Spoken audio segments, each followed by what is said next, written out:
ಹುಟ್ಟಿನಿಂದ ರೈತ ಸಮುದಾಯದಲ್ಲಿ, ಒಕ್ಕಲಿಗ ಸಮುದಾಯದಲ್ಲಿ ಜನಿಸಿದ್ರು ಕೂಡ ಅವರ ಆಡಳಿತದ ಅವಧಿಯಲ್ಲಿ ಯಾವತ್ತೂ ಕೂಡ ಜಾತಿ ಧರ್ಮ ವಿಂಗಡಣೆ ಮಾಡ್ತಕ್ಕಂಥ ಪ್ರಯತ್ನವನ್ನು ಮಾಡ್ತಕ್ಕಂಥ ಎಲ್ಲ ಜನಾಂಗದವರು, ಎಲ್ಲ ಜಾತಿಯವರನ್ನು ಕೂಡ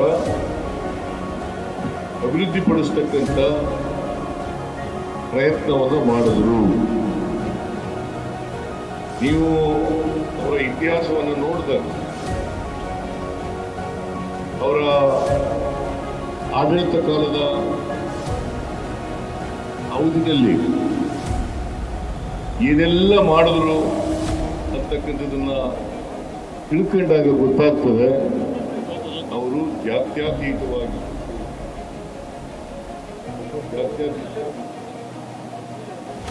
ಅವರು ಕೃಷ್ಣದೇವರಾಯರ ಕಾಲ,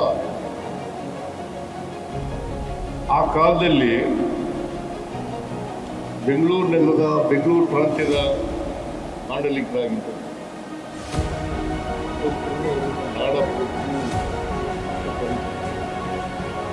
ಅದಕ್ಕೆ ಅಂಬೇಡ್ಕರ್ ಅವರು ಹೇಳಿದ್ರಲ್ಲ, ಯಾರಿಗೆ ಇತಿಹಾಸದ ಅರಿವಿಗಳು ಅವ್ರು ಯಾರು ಕೂಡ ಭವಿಷ್ಯ. ಅದಕ್ಕೋಸ್ಕರ ನಾವೆಲ್ಲರೂ ಕೂಡ ಇತಿಹಾಸವನ್ನು ಅರ್ಥ ಮಾಡ್ಕೋಬೇಕಾಗ್ತದೆ. ನಾವು ಅರ್ಥ ಮಾಡ್ಕೊಂಡು ತಪ್ಪುಗಳನ್ನು ತಿದ್ಕೊಂಡು ಮುಂದೆ ಈ ಮಾನವ ಸಮಾಜ ಇದೆಯಲ್ಲ, ನಾವೆಲ್ಲರೂ ಕೂಡ ಮನುಷ್ಯರಾಗಿ ಬಾಳ್ತಕ್ಕಂಥ ಪ್ರಯತ್ನವನ್ನು ಮಾಡಬೇಕು.